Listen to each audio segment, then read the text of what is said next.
ಇಷ್ಟೆಲ್ಲ ಬೆಳವಣಿಗೆಗಳ ಮಧ್ಯೆ ಭೈರತಿ ಸುರೇಶ್ ಕೂಡ ಮಾತನಾಡ್ತಾರೆ. ಸಿದ್ದರಾಮಯ್ಯನವರಿಗೆ ಹೀಗಾಗ್ತಾ ಇದೆಯಲ್ಲ ಎಂದು ಬೇಸರ ಕೂಡ ಅವರು ವ್ಯಕ್ತಪಡಿಸಿದ್ದಾರೆ. ಬಹಳ ಬೇಜಾರು ಮಾಡಿಕೊಂಡು ಸೈಟನ್ನು ಹಿಂದಿರುಗಿಸ್ತಾ ಇದ್ದಾರೆ ಅಂತ ಟಿವಿ ನಗರಾಭಿವೃದ್ಧಿ ಸಚಿವ ಭೈರತಿ ಸುರೇಶ್ ಪ್ರತಿಕ್ರಿಯಿಸಿದ್ದಾರೆ. ಇದು ನಮ್ಮ ಸರ್ಕಾರದಲ್ಲಿ ನಡೆದಿರುವಂತಹ ಪ್ರಕರಣ ಅಲ್ಲ, ಸೈಟ್ ಪಡೆದಿದ್ದು ತಪ್ಪು ಅಂದ್ರು. ಈಗ ಕೊಟ್ಟರೂ ತಪ್ಪಂದ್ರೆ ಹಾಗಿದ್ರೆ ಏನ್ ಮಾಡಬೇಕು ಅಂತ ಸಚಿವ ಭೈರತಿ ಸುರೇಶ್ ಮಾತನಾಡಿದ್ದಾರೆ. ಅವರ ಮನಸ್ಸಿಗೆ ನೋವಾಗಿದ್ದಕ್ಕೆ ಈ ನಿರ್ಧಾರವನ್ನು ಕೈಗೊಂಡಿದ್ದಾರೆ ಅಂತ ಟಿವಿ ನಗರಾಭಿವೃದ್ಧಿ ಸಚಿವ ಭೈರತಿ ಸುರೇಶ್ ಪ್ರತಿಕ್ರಿಯೆಯನ್ನು ಕೊಟ್ಟಿದ್ದಾರೆ. ಏನ್ ಮಾತನಾಡಿದ್ದಾರೆ ಈ ಬಗ್ಗೆ ನೋಡೋಣ. ಈಗ ಸೈಟ್ ತಗೊಂಡಿದ್ ತಪ್ಪು ಅಂದ್ರು, ಈಗ ವಾಪಸ್ ಕೊಟ್ರೇನು ಅದನ್ನು ತಪ್ಪು ಅಂದ್ರೆ ಈಗ ಏನ್ ಮಾಡ್ಬೇಕು ಮೇಡಮ್ ಅವರು ನನ್ಗೆ ಅರ್ಥ ಆಗ್ತಾ ಇಲ್ಲ. ಅವರು ಅತ್ಯಂತ ನೋವಿನಿಂದ ತನ್ನ ಲೆಟರಲ್ಲೇ ಬರೆದಿದ್ದಾರೆ. ನಿಮ್ಮ ಟಿವಿಲೇ ಓದ್ದೆ ನಾನು, ಇಷ್ಟೊತ್ತು ನಮ್ಮ ಮೇಡಮ್ ಓದ್ತಾ ಇದ್ರು ಅವ್ರು ಏನೇನು ಹೇಳಿದ್ದಾರೆ ಅಂತ. ಅಷ್ಟೊಂದು ಅವರು ಹೇಳ್ಕೊಂಡು ಸೈಟ್ ವಾಪಸ್ ಕೊಟ್ರೇನು ಅವ್ರು ಬಿಡ್ಲಿಲ್ಲ ಅಂದ್ರೆ ಏನ್ ಮಾಡೋದು ನಾವು, ಮತ್ತೆ ಏನ್ ಮಾಡೋದು ಅವ್ರಿಗೆ? ಅಲ್ಲ ಪ್ರಮೋದರೇ, ಈಗ ಅವರಿಗೆ ಮನ್ಸಿಗೆ ಗಾಸಿ ಆಗಿದೆ, ಬೇಜಾರಾಗಿದೆ.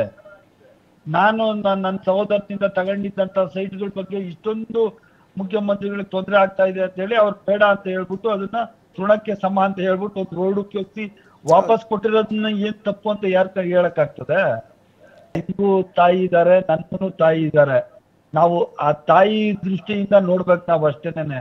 ಅವ್ರು ಅತ್ಯಂತ ಬೇಜಾರ್ ಮಾಡ್ಕೊಂಡು ಸೈಟ್ ವಾಪಸ್ ಕೊಟ್ಟಿರ್ಬೇಕಾದ್ರೆ ಯಾರು ಏನ್ ಸ್ಟೇಟ್ಮೆಂಟ್ ಮಾಡ್ಕೊಂಡ್ರೆ ಇನ್ನು ಆ ನೋವು ಯಾರು ವಾಪಸ್ ತಂದ್ಕೊಡಕ್ ಆಗ್ತದೆ? ಬಿಡಿ ಅಷ್ಟೇನೆ. ಈ 364 ಕೋಟಿ ಈ ಫಂಡ್ ಇದು ಡೈವರ್ಟ್ ಆಗಿರೋದಲ್ಲ, ಇದು ಕ್ಯಾಬಿನೆಟ್ ಡಿಸಿಷನ್ 2022ರಲ್ಲಿ ಮಾನ್ಯ ಬಸವರಾಜ ಬೊಮ್ಮಾಯಿ ಅವರು ಚೀಫ್ ಮಿನಿಸ್ಟರ್ ಆಗಿರ್ಬೇಕಾದ್ರೆ ನಮ್ ಸರ್ಕಾರದಲ್ಲಿ ಆಗಿರೋದಲ್ಲ.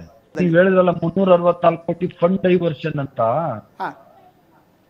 ಆ ಫಂಡ್ ಡೈವರ್ಷನ್ ಸಿದ್ದರಾಮಯ್ಯನವ್ರು ಮುಖ್ಯಮಂತ್ರಿ ಆದಾಗಲ್ಲ ಆಗಿರೋದು. ಅದು ಯಾಕಂದ್ರೆ ನಾನೇ ಅರ್ಬನ್ ಡೆವಲಪ್ಮೆಂಟ್ ಮಿನಿಸ್ಟರ್ ಆಗಿರೋದ್ರಿಂದ ನನಗೆ ಗೊತ್ತು 2022ರಲ್ಲಿ ಫಂಡ್ 1 ಫಂಡ್ 2 ಅಂತ ಇರ್ತದೆ ಮೂಡಲ್ಲಿ. ಯಾವ್ಯಾವ ಕೆಲ್ಸಕ್ಕೆ ಏನೇನು ಉಪಯೋಗಿಸ್ಬೇಕು ಅಂತ ಹೇಳಿ ಒನ್ ಟೈಮ್ ಏನು ಡೆವಲಪ್ಮೆಂಟ್ ಅಂತ ಹೇಳಿ ಮಾನ್ಯ ಬಸವರಾಜ ಬೊಮ್ಮಾಯಿ ಅವರು ಕ್ಯಾಬಿನೆಟ್ ಅಲ್ಲಿ ಪಾಸ್ ಮಾಡ್ಕೊಂಡು ಅವರೇನೆ ಟೆಂಡರ್ ಕರೆದು ಅವ್ರು ಮಾಡಿರೋದು, ನಾಟ್ ಸಿದ್ದರಾಮಯ್ಯ. ಇಲ್ಲ ಪ್ರಮೋದ್, ನಾವ್ ಮಾಡ್ಲೇ ಇಲ್ಲಲ್ಲ ಅದು. ಅವರು ಇನ್ವೆಸ್ಟಿಗೇಷನ್ ಮಾಡಿದ್ರೆ ಹಾಗಾದ್ರೆ ಬಸವರಾಜ ಬೊಮ್ಮಾಯಿ ಅವ್ರು ಮಾಡ್ಬೇಕಷ್ಟೇ. ಬಟ್ ನಾವು ಮಾಡ್ಲೇ ಇಲ್ಲಲ್ಲ ಅದು. ನಮ್ಮ ಕ್ಯಾಬಿನೆಟ್ ಅಲ್ಲಿ ನಾನು ಇರ್ತೀನಿ, ನನ್ ಮುಖಾಂತರನೇ ಹೋಗ್ಬೇಕಲ್ವಾ ಪ್ರಪೋಸಲ್. ನಾನಂತೂ ಪ್ರಪೋಸಲ್ ಕಳ್ಸಿಲ್ಲ, ಸಿದ್ದರಾಮಯ್ಯನವರು ಮಾಡಿಲ್ಲ ಅದು.